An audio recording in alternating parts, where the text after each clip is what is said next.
So it's a pleasure to be with you all. The title of my talk tonight is "The Two Shall Become One." The two shall become one flesh. So that's an obvious reference to Genesis 2:24, and the subtitle is "The Bodily Truth About the Sacrament of Marriage." The epigraphs, if you will, to my talk. One is from the Catechism of the Catholic Church in paragraph 364, where the Catechism says the human body shares in the dignity of the image of God. And then a short two sentences from John Paul II's The Theology of the Body book, Man and Woman, He Created Them, A Theology of the Body. This is the subtitle, and this is a more complicated sentence, and you'll see what it means as I go along in the beginning here to talk about it. And John Paul says, man is a subject, not only by his self-consciousness and by self-determination, but also based on his own body. The structure of this body is such that it permits him to be the author of genuinely human activity. In this activity, the Pope concludes, the body expresses the person.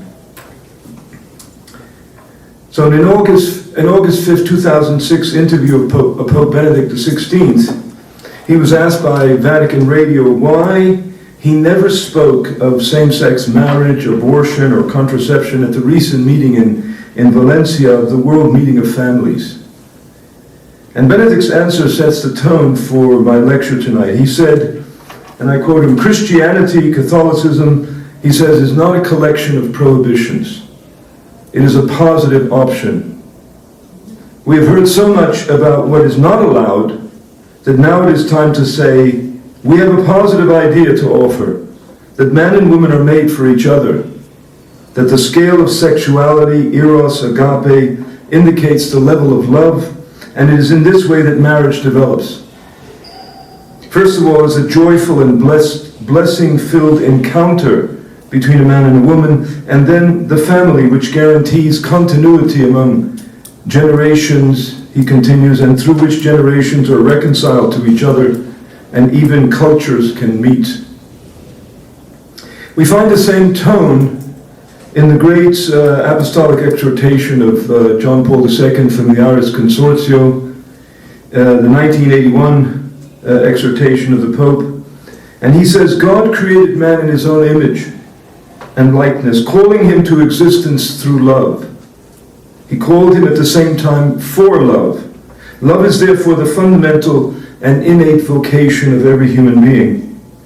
In particular," the Pope says, "God inscribed in the humanity of man and woman the vocation and thus the capacity and responsibility of love and communion." And John Paul then focuses on the anthropological truth, so the truth about human nature that will be the theme of my lecture tonight, in reflecting on the form of love that is marriage, namely that the human person is a unity of body and soul.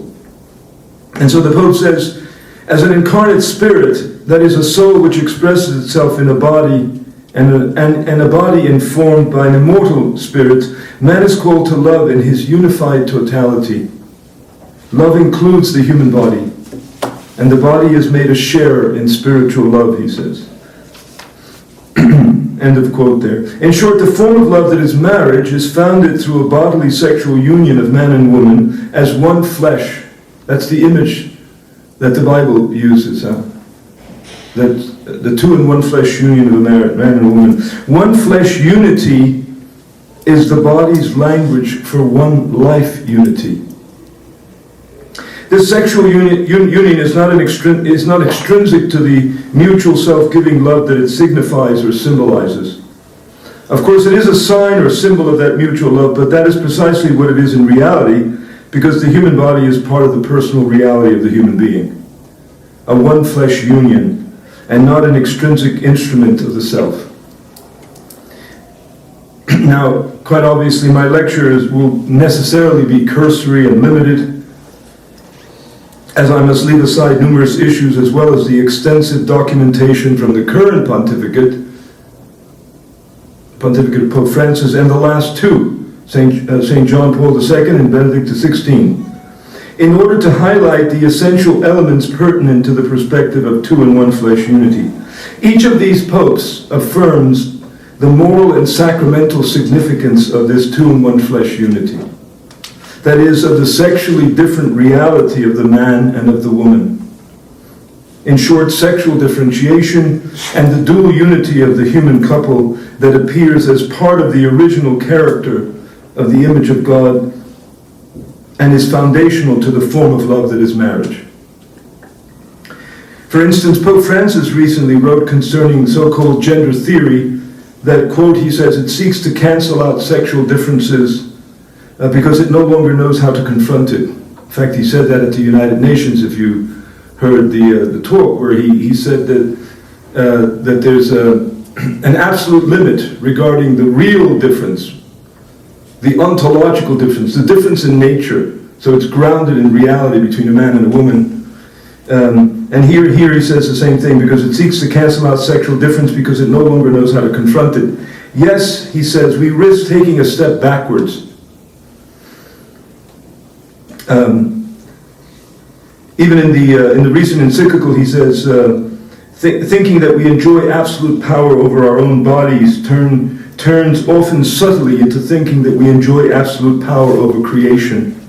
Learning to accept our body, Francis says, to care for it and to respect its full meaning is an essential element of any genuine human ecology.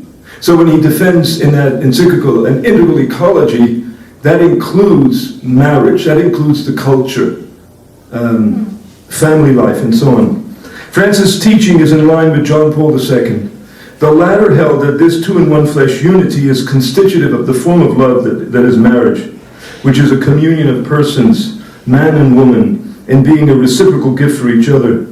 And John Paul underscores the constitutive nature of this one flesh unity by stressing that man as male and female is unable to express that communion and hence to achieve unity without the body. Quote unquote, without the body. He is constituted, the Pope says, in such a way from the beginning. When John Paul talks about from the beginning, he means from the order of creation, from what God established foundationally. It's in a real way, it's like, Jesus, who in Mark 10 and in a parallel passage in the Gospel of Matthew, when he's asked about marriage, about divorce, and Jesus responds to the questioners that, because they say, well, Moses permitted divorce, and Jesus says, well, that was not so from the beginning, he says.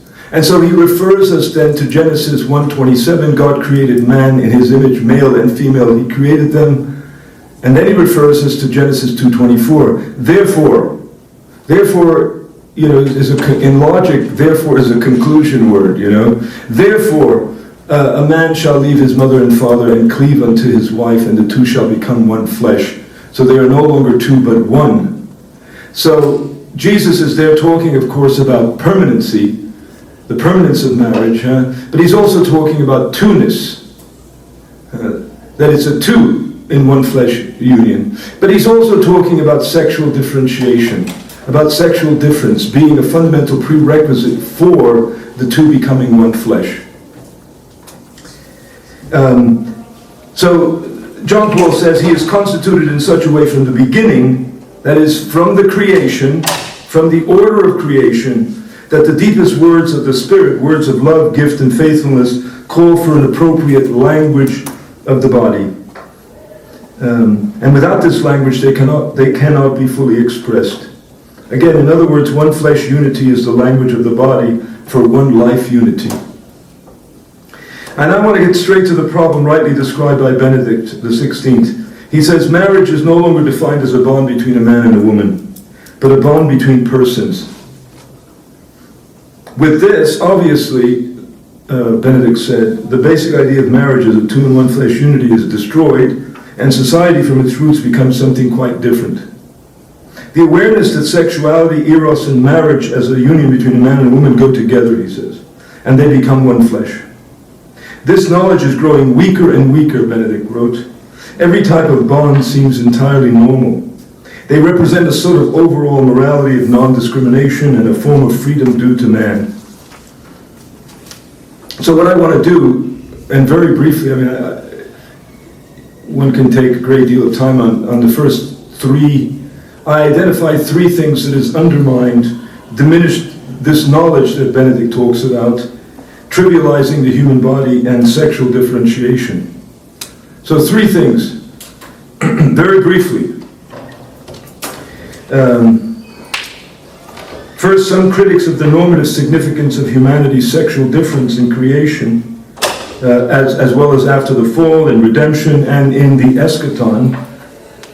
Some critics think that what matters is the ethical quality. So, for instance, the ethical quality of a same-sex relationship, rather than the gender of its participants, they say. That the morally decisive factor is the ethical quality of the relationship rather than the gender of its participants, they say. This too is Luke Timothy Johnson's position. Johnson's objection to connecting homosexuality to porneia, that is to sexual immorality, that's the word that's used, the New Testament uses, presupposes an understanding of the body's place such that, he says, quote, the moral quality of sexual behavior is not defined biologically in terms of the use of certain body parts. Rather, it is defined, he suggests, in terms of personal commitment and attitudes. Now, of course, this raises several questions. By assuming the insignificance of sexual difference for making a sexual act morally right, does this view fail to grasp the unified totality that is the body person, and hence the human meaning of the body? Does this view do justice to the embodiment of human persons as man and woman, and hence the sexual differences between them? Does it properly express the intrinsic place of the body in interpersonal unity, or does the body remain extrinsic to personhood? If the latter, does that view satisfactorily deal with the human meaning as well as moral status of the human body, let alone the latter's sacramental significance? Now, I don't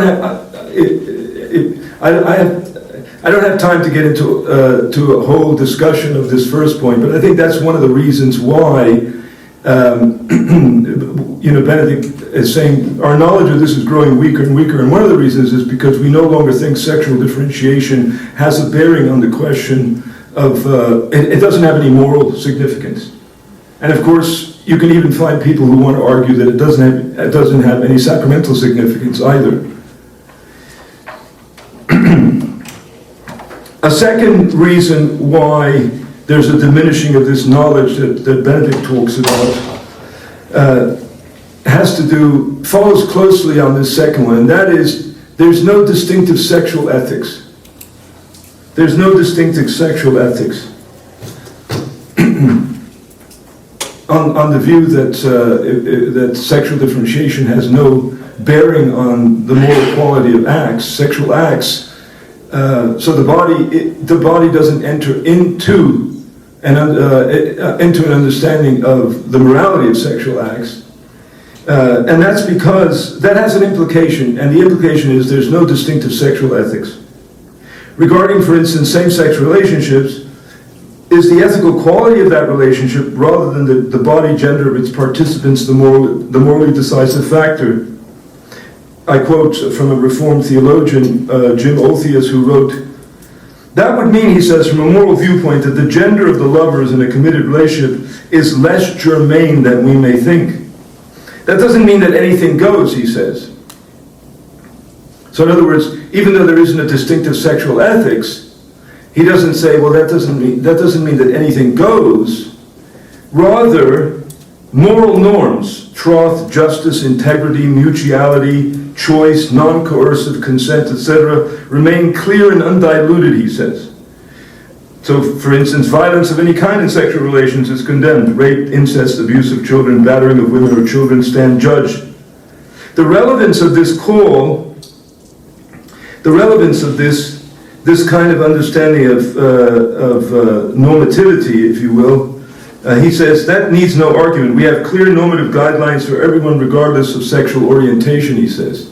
So in other words, he thinks that there's no distinctive sexual ethics. Sexual relations, they don't involve norms with respect to the body, because the body doesn't really have any moral significance. They involve just general norms, interrelationship norms. So not being coercive, exploitive, you have to be honest, and so on. So this is a kind of view that, and I use a term from H. Richard Niebuhr, it's a responsible relational position. In fact, this is the view, I would say, of Margaret Farley, Sister Margaret Farley, who wrote the book on sexual ethics, Just Love. It's a responsible relational view. There's no distinctive sexual ethics.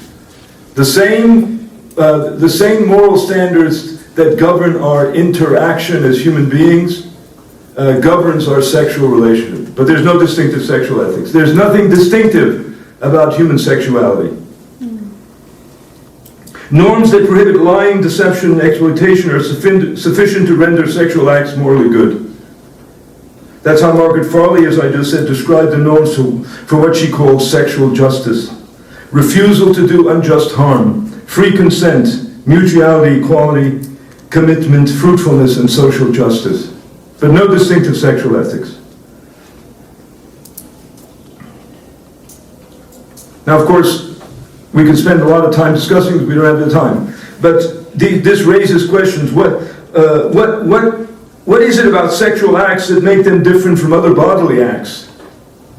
And if they are uniquely distinct because they are ordered by their very nature to marital communion and procreation, marital love and children, doesn't that mean that there is a distinctive sexual ethics? Isn't there a difference? I think one can make an argument to show that there's a distinct difference between, if I promise, like I said to my colleague in November, I'm going to London to give some lectures, and I said to him, I'll give you a copy of my Francis book if you do two of my classes. And he said, that's great, he said, okay. But what if I had said, it happens he's a man, but what if my colleague had been a woman, and I made some kind of sexual advances to her, and she responded positively, and so on and so on.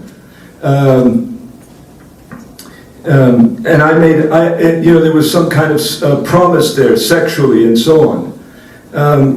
If I backed out of my promise to my friend, to my colleague, about giving him the book, yes, I was wrong in doing that, of course, because I promised it.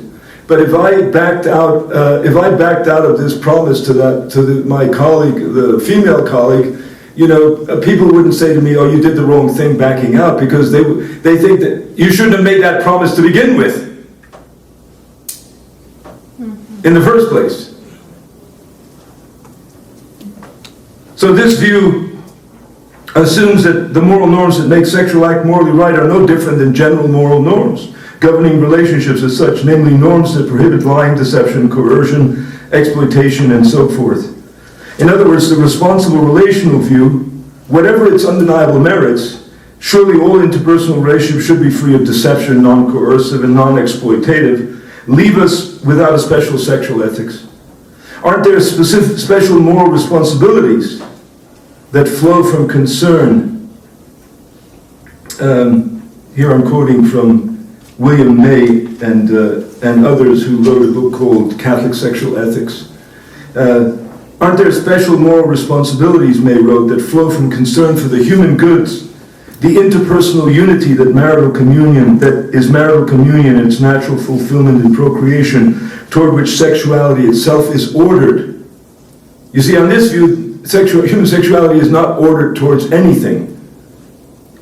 It has no natural purposes or natural goods towards which it's ordered that make it distinctively, that have something to do with the distinctive nature of human sexuality. Again, what is it about sexual acts that make them different from other bodily acts? Again, we could spend an entire, just on that question alone. But this brings me to my third point, which has diminished the knowledge of sexual differentiation, the moral significance of the body, let alone its sacramental significance. The first point I said was that now the body is taken to be of have no moral value, no moral significance for sexual acts. Secondly, that there is no distinctive sexual ethics. Thirdly, and I've already alluded to that, and that is that there's no design, there's no inherent human design for human sexuality. There's no inherent human design. Grounded in the one human nature willed by God and known as the natural law. Again, this too we could spend a great deal of time talking about. But let me just focus on this briefly by referring us to both Benedict XVI and also Pope Francis. Both of them, the one in fact dependent on the other, Francis dependent on Benedict, but both of them argue that there is an ecology of man, a language and order of nature, an ordered creation, a structure to our humanity, and in particular a structure to our body that is by its very nature ordered to certain goods, the goods of union and procreation. Benedict says man too has a nature that he must respect and that he cannot manipulate at will. Man is not merely self-creating freedom. He does not create himself. He is intellect and will, but he is also nature, and his will is rightly ordered if he respects his nature, the structure, listens to it and accepts himself for who he is as one who did not create himself. In this way and in no other is true human freedom fulfilled. Unsurprisingly, this too is the view of John Paul. And so John Paul says, and since the human person cannot be reduced to a freedom which is self-designing, but entails a particular spiritual and bodily structure, the primordial moral requirement of loving and respecting the person as an end, in the medium of its unity as body and soul, and never as a mere means, also implies by its very nature respect for certain fundamental goods toward which sexuality is itself ordered, without which one would fall into relativism and arbitrariness. And you can find the same point in Pope Francis' recent encyclical Laudato Si. In fact, he quotes from Benedict. In sum, one might conclude that in addition to the denial of the moral significance of sexual difference and the rejection of a distinctive sexual ethics, the problem with contemporary thinking about human sexuality, and here I quote from J. Budichevsky, it flouts, he says, the embedded principles and the inbuilt meanings of the human sexual design. There is no human sexual design.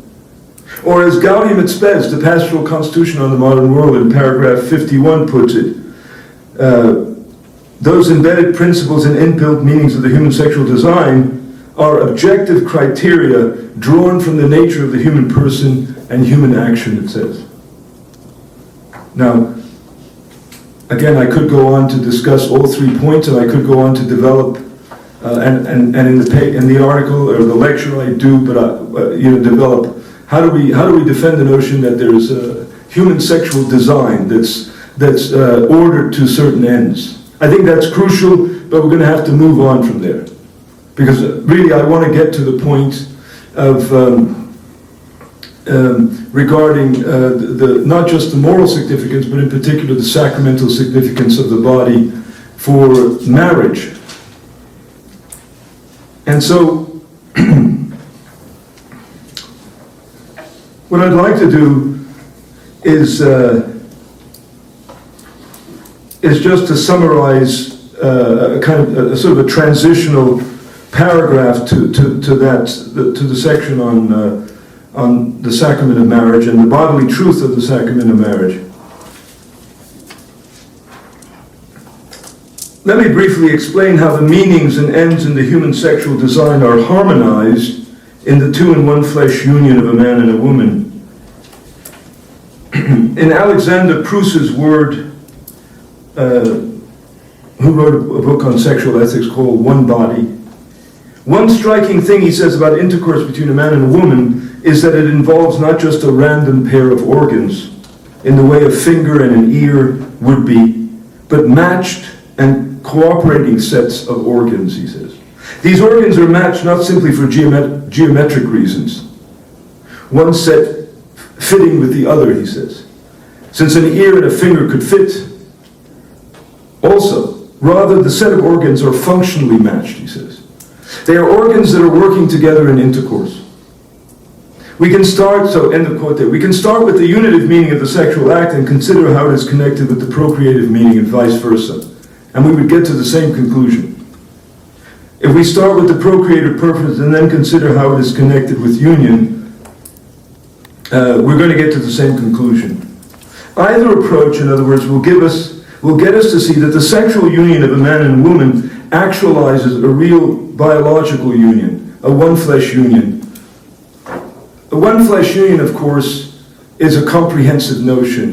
It involves, emotions, spiritual feelings, etc. So it's not, you can't reduce it to biological union, but organic, biotic union is foundational to the union itself, because it's only with respect to that organic union that you have a unified organism. You know, people write love songs. I remember, I forget her first name, but Braxton. Anybody know the first name of? Toni Braxton, yeah. So Toni Braxton wrote this song several years back about breathing. And so this man had left her, and she couldn't breathe. Of course, that's not true. Because breathing, no more than digesting, the two people do not become a single organism. Okay, they breathe apart from each other. Yes, of course. She's telling you she can't breathe in order to describe the dramatic nature of feeling abandoned by this man. Okay, and so she wants him to come back so she can breathe again. Okay, it's not true. She could still breathe, she could still digest her food, etc. But it's very different with respect to reproductive type acts. They're the type of act that are reproductive. They don't necessarily result in conception, but they're the type of act that is a reproductive type act. The man and the woman become a single organism. They become a single organism, okay? They become a one-flesh union. And so one flesh is in one sense literal. It refers to the biotic, organic union of a man and a woman. Hence, reproductive type acts require opposite sex couples. So it's not just that a same-sex couple can't, by the very nature of the sexual act that they engage in, that sexual act is not open to life, but procreation presupposes this biotic, organic unity, a single organism. So it's both. So there can be no union because the marriage can't be consummated. Can't be consummated. And hence, by the very nature of the sexual act is not open to procreation. It's not open to procreation because there's no union. There's no union.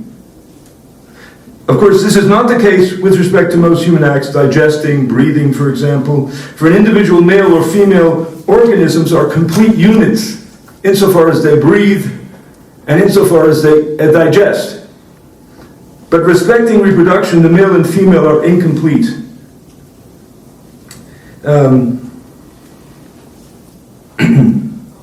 In that sense, in reproduction, in the reproductive type act, the subject of the action is the male and the female as a unit.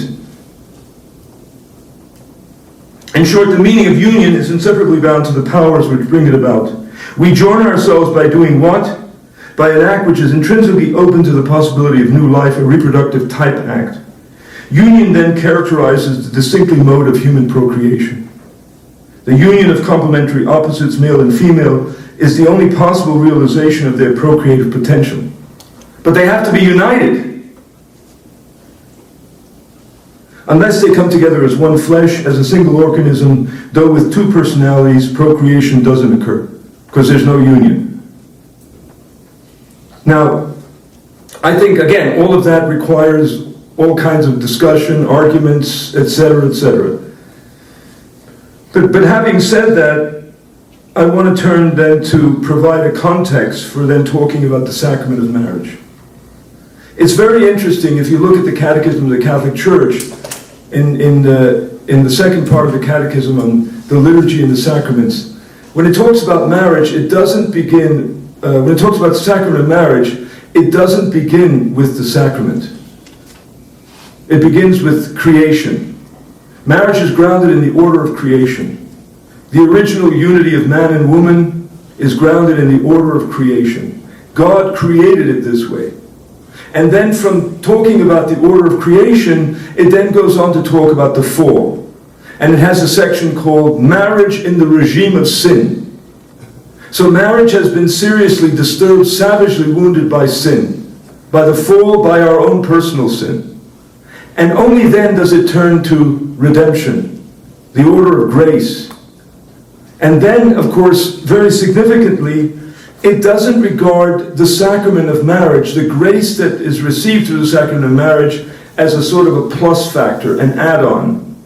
No, the sacrament it's a redemptive sacrament, the sacrament of grace there enters into, it's not a plus factor, it enters into the structure of marriage, which has been affected by sin, and restores marriage from within so that it can function according to its divinely intended ends. According to its divinely intended ends. And so this is how John Paul II works. In the theology of the body, the first part of the theology of the body is in the beginning. The Pope is trying to ground marriage there, the human body, in the order of creation, in the beginning.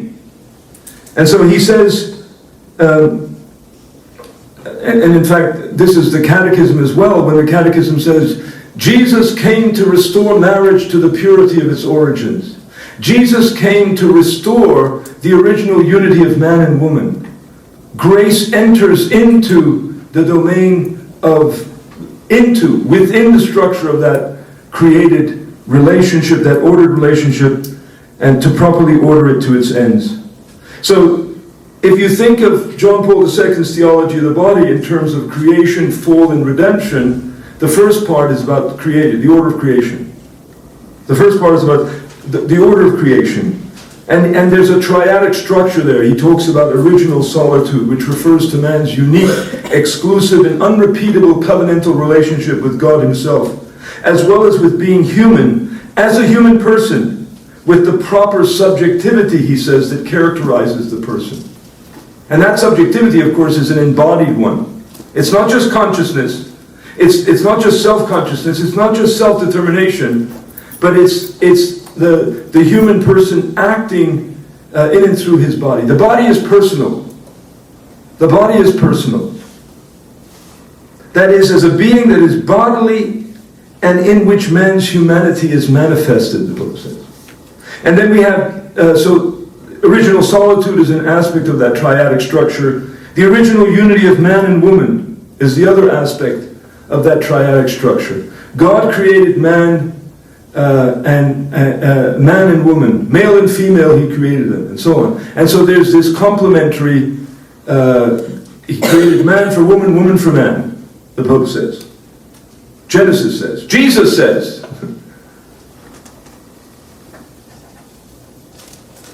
And so there he argues for complementary sexual differentiation and one flesh. Original nakedness is another aspect of that triadic structure. Nakedness, the Pope says, signifies the original good of the divine vision. It is interior perception sharing in that vision, signifying, the Pope says, the whole simplicity and fullness of this vision, which enjoys the pure value of man as male and female, the pure value of the body and of its sex. Nakedness represents the full acceptance of the body in its whole human and thus personal truth. And then the capstone of that discussion, of that triadic structure, is what the Pope calls the spousal meaning of the body. And the spousal meaning of the body essentially is the self-giving, the gift of self. And so he says the dimension of gift is decisive for the essential truth and depth of the meaning of original solitude, unity, nakedness.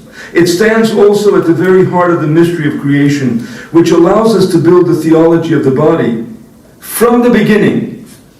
Now the Pope is not, the Pope, when he says, again, I always tell my students, when the Pope says from the beginning, he's not saying like Crosby, Stills, Nash and Young said, we're going back to the garden.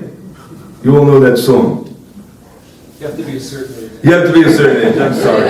It's so funny. I say to my students, I give analogies from Star Trek, and they've never even seen Star Trek. I tell them there was 5 different versions of Star Trek, and you're missing Star Trek? Anyway, okay, so you're right. So from the beginning, but at the same time demands that we build it in precisely this way. That is the power to express love. Precisely that love in which a human person becomes a gift, and through this gift fulfills the very meaning of his being and existence. Now, from when he talks about the fall into sin, the whole visible creation, the Pope says, the whole cosmos carries the effect of man's sin. In various ways. He says that the collapse of the original acceptance of the body as a sign of the person in the visible world. He says a fracture in the human person's interior, a breakup, as it were, of man's original spiritual and bodily unity. Secondly, the concupiscence of the body is a specific threat, he says, to the structure of self-possession and self-dominion through which the human person forms itself. I used to, when I taught a sexual ethics course many years ago, I used to use a book that was written by a professor from Queen's College, Lillian Rubin, a sociology professor, and it was called Erotic Wars, Whatever Happened to the Sexual Revolution? And she's got no answers in the end, but it's a great book because she went around interviewing people. And she went around interviewing people who thought that the sexual revolution was liberation. We were freed from all these taboos, these taboos that we had interiorly appropriated from our parents, from the culture, from the church, and so on. And now, and that caused all kinds of guilt feelings, the Catholic maladie, as Ratzinger says, and so we were freed from all that. And so we were free to have sex with whomever, whenever, however many, whatever. And then she has a point, then she has a chapter. All those people who thought that they got freedom through the sexual revolution, she interviewed all these people, and they were looking for enduring interpersonal relationships, and they could not find them. Why? Because they lacked, what John Paul says here, self-possession. They became slaves to their bodies. She says, all these people I interviewed would say to me, I started dating this guy or I started dating this girl, and we would say, we're not going to have sex. The next moment they're having sex. And so she said, they all recognized that they lacked self-possession. They lacked self-possession. Self-dominion, through which the human person forms itself. And so they became enslaved to their bodies. That was the conclusion of her book. They became enslaved to their bodies. So it was a new enslavement. They thought they were free, but in fact they enslaved themselves. They enslaved themselves. Thirdly, the Pope says that reciprocal community in humanity itself through the body, and hence through its masculinity and femininity, is overturned at this moment, with the two in one flesh unity being fractured. Concupiscence, he says, brings with it an almost constitutive difficulty in identifying oneself with one's own body. Not only in the sphere of one's own subjectivity, but even more so in regard, John Paul says, to the subjectivity of the other human being. Of woman for man and man for woman, because we objectify the other person as a sexual object. Suppressing the truth about the Creator that is transparent in creation results in suppressing the truth about complementary sexual differentiation. Just read Romans 1. And then the spousal meaning of the body, the power to express the love by which man, through complementary sexual differentiation becomes a gift to another. Although not totally suffocated by concupiscence, the Pope says, he is habitually threatened, he says, and in some sense depersonalizes man, making him an object for the other. In short, the heart, the Pope says, the heart has become a battlefield between love and concupiscence, between love and disordered desire.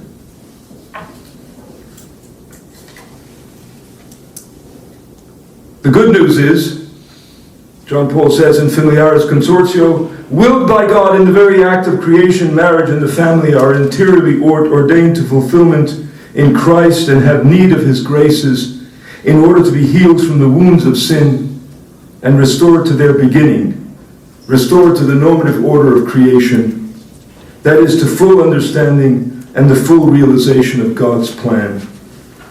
Again, there are many things that one can say here and develop and so on, but I want to move on now to show the significance of this for the sacrament of marriage.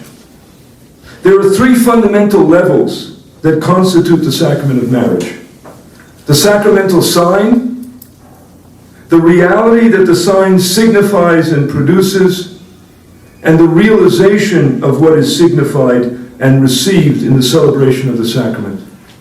So the sacramental sign, the reality that the sign signifies and produces, and the realization of what is signified and received in the celebration of the sacrament. Now remember, the sacrament is a sacrament of redemption.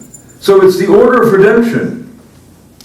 And so you have to have an understanding here of the relationship between nature and grace, nature referring to the structures of reality, here the structure of marriage, and the impact that the fall into sin in our own personal sin, how it seriously disturbed and savagely wounded marriage. The first level then concerns the sacramental sign. Briefly, the sign is constituted by the couple who by the word they exchange, I take you as my wife, as my husband, and I promise to be faithful to you always in joy and in sorrow and sickness and in health, and to love you and honor you all the days of my life. Of course, I always say, I don't know why people want to invent new vows when the old vows said everything that you needed to say. Nevertheless, the sign is constituted by the couple who by the word they exchange and their reciprocal fidelity commit themselves to living a reality of grace.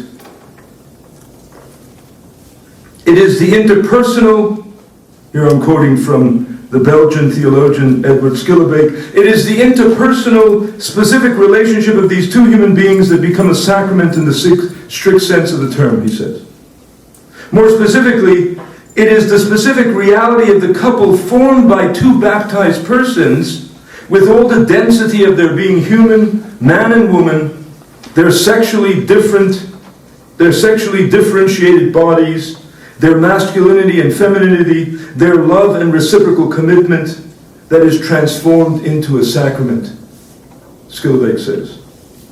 Consummation then gives the sacrament its fullness and its perfection, giving a fullness to the sacrament's signification with respect to Christ and the Church, and therefore to the efficacy of grace in it.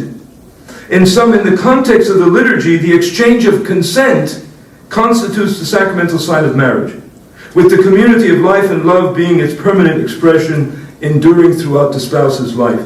That's very important. Enduring throughout the spouse's life. The gift of Jesus Christ, John Paul says in Familiaris Consortio, is not exhausted in the actual celebration of the sacrament. You know, many people who get married in the church think marriage, the sacrament, is just that we got married in the church, as opposed to the understanding that the sacrament of grace there that you receive through the sacrament of marriage is meant to permeate and transform the union of the man and the woman throughout the duration of their lives, so that the grace of the sacrament is supposed to work through the sign, the sacramental sign, man and woman. It's not just about getting married in church. On the level of the sign, the Pope says that produces grace, we have seen the initial event, the exchange of consent within the liturgy. That's an essential element of the sacramentality of marriage. But we have also clearly seen, John Paul says, that this foundational act, in both its anthropological and its sacramental aspect, is simply the opening of a source of grace that springs up throughout the spouse's communion of life and love. It's about the reality of the communion throughout the life of the communion. The sacramental sign, man and woman, male and female. Regarding the second level, that is, reality that the sacramental sign signifies and produces, in short, the very reality signified, John Paul specifies the content of this grace. See, he doesn't think that the sacrament is just an add-on, a plus factor to the natural institution of marriage. No, the grace of the sacrament enters within the structure of the marriage and transforms it from within throughout the reality and life of the communion. Like each of the 7 sacraments the Pope wrote, so also marriage. This is from the Familiaris Consortio. If you've never read Familiaris Consortio, it's free. You just go to the Vatican website and you read it, okay? Everything is free. The Church gives you everything. And it's always free, okay? So go to the website of the Vatican and read Familiaris Consortio. Like each of the 7 sacraments, the Pope says, so also marriage is a real symbol of the event of salvation. But in its own way, he says, the spouses participate in it as spouses, together, as a couple, so that the first and immediate effect of marriage is not supernatural grace itself, but the Christian conjugal bond, conjugium, bound. A typically Christian communion of 2 persons because it represents the mystery of Christ's incarnation and the mystery of his covenant. The content of participation in Christ's life is also specific. Conjugal love involves a totality in which all the elements of the person enter. Appeal of the body and instinct, power of feeling and affectivity, aspiration of the spirit and of will. It aims at a deeply spiritual unity, the unity that beyond union in one flesh leads to forming one's heart and soul. It demands indissolubility and faithfulness and definitive mutual giving, and it is open to fertility. In a word, it is a question of the normal characteristics of all natural conjugal love, but with a new significance, which not only purifies and strengthens them, remember, because the sacrament, Jesus came to restore marriage to the purity of its origins. Jesus came to restore, renew, transfigure from within the original unity of man and woman that was now broken by the fall. With a new significance, he says, which not only purifies and strengthens them, but raises them to the extent of making them the expression of specifically Christian values. End of quote there. The unity in becoming one flesh in marriage is grounded in the order of creation, affirmed and simultaneously renewed and restored in redemption. Looking back to the idea that continuity exists between creation and redemption, we can understand why when we look at the visible sign of marriage, the two shall become one flesh, in the order of creation, from the perspective of the visible sign of Christ in the Church, which is defined in Ephesians as the fulfillment and realization of God's eternal plan of salvation, John Paul sees marriage, he says, as the primordial sacrament. He says in this way the sacrament of redemption clothes itself, so to speak, in the figure and form of the primordial sacrament.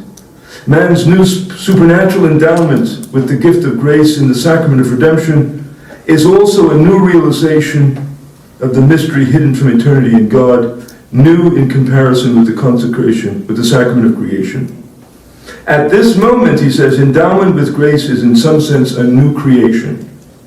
But let's be clear here, when he says new creation, he means that redemption means, he says, taking up all that is created in order to express in creation the fullness of justice, equity, and holiness planned for it by God, and to express that fullness above all in man, created male and female in the image of God. New creation does not mean that grace is a plus factor. You know, that as if somehow we have natural marriage, and then we're sacramentalized, so we go get married, and the sacrament of marriage is somehow a plus factor to that, an add-on. No.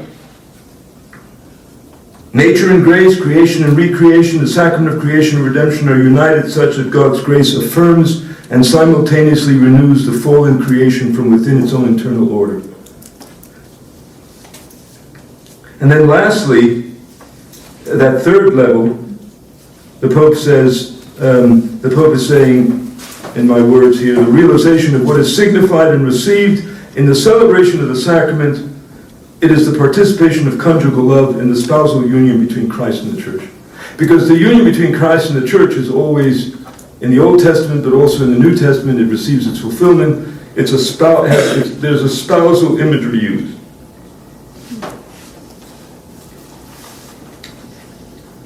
Finally, what I want to do is to show the significance of these three levels.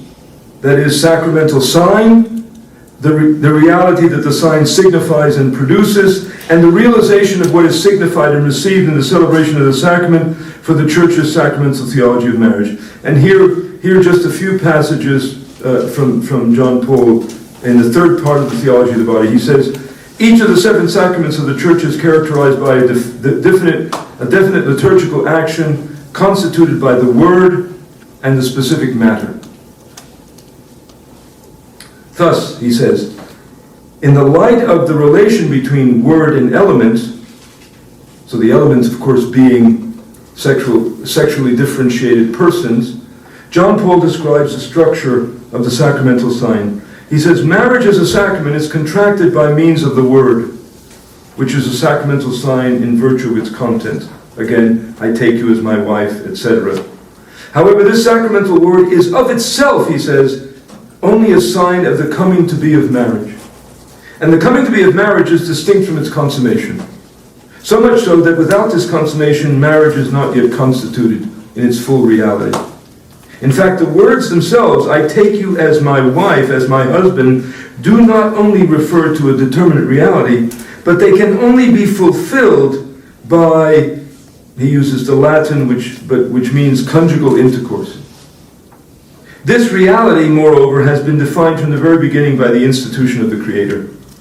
A man will leave his father and his mother and unite with his wife, and the two will be one flesh. Thus, from the words, he says, with which the man and the woman express their readiness to become one flesh, according to the eternal truth established in the mystery of creation, we pass to the reality that corresponds to these words. Both the one and the other element are important with regard to the structure of the sacramental sign. In some, the words of new spouses are part of the integral structure of the sacramental sign, not only by what they signify, but also in some sense with what they signify and determine. Consequently, the visible sign of the sacrament of marriage is constituted by the words of the new spouse, inasmuch as the reality that they themselves constitute one flesh corresponds to them. Both of them, he says, as man and woman, being ministers of the sacrament at the moment of contracting marriage, at the same time constitute the full and real visible sign of the sacrament itself. Hence, the words spoken by them would not of themselves constitute the sacramental sign. The words, so two people say, I take you as my husband, or I take you as my spouse, etc.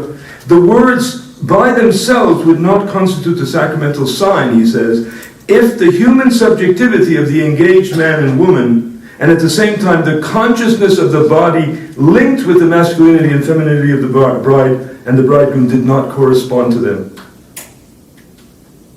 And so, in that sense, both have to be present. Both have to be present. The sign of the sacrament of marriage is constituted by the fact that the words spoken by the new spouses take up again the same language of the body as at the beginning, and at any rate give it a concrete and unrepeatable expression, he says. So, the two shall become one flesh, the bodily truth about the sacrament of marriage, that the human body shares in the dignity of the image of God, that sexual differentiation is constitutive of the sacrament of marriage, and that the grace of the sacrament works through, within the reality of the spouses, husband and wife. The good news is that Christ came to restore marriage to the purity of its origin, that he came to restore the original unity of man and woman that was fractured by the fall and is redeemed in Christ. Thank you.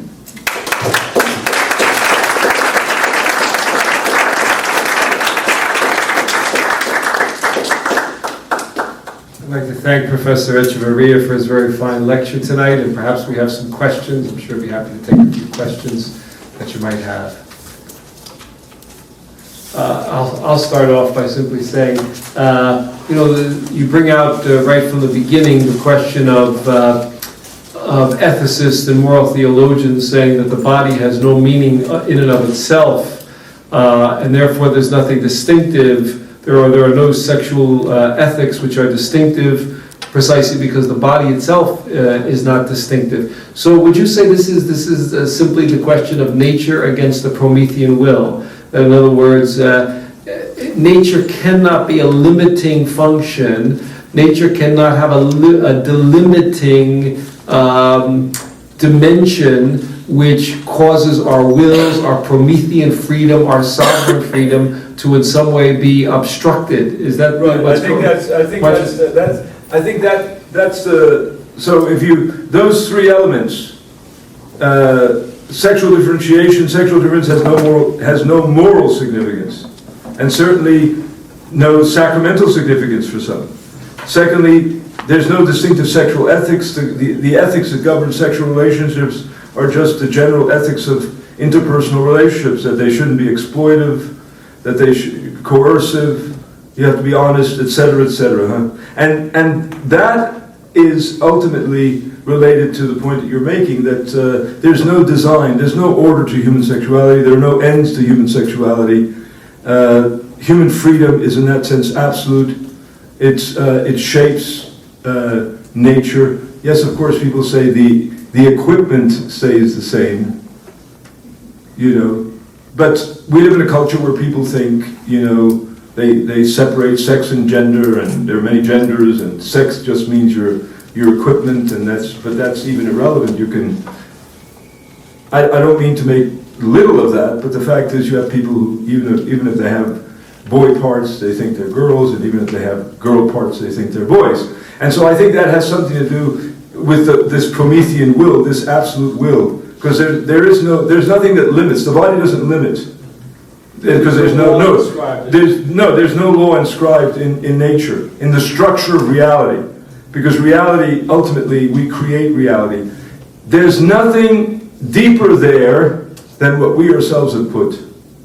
This is the late Richard Rorty, an American philosopher from Princeton, in fact, that's what he once said, you see. There's nothing deeper there than what we ourselves have put. And so that's, I think, our culture is particularly, not just only with respect to that, but particularly with respect to human sexuality, it thinks that there's nothing deeper there than what we ourselves have put.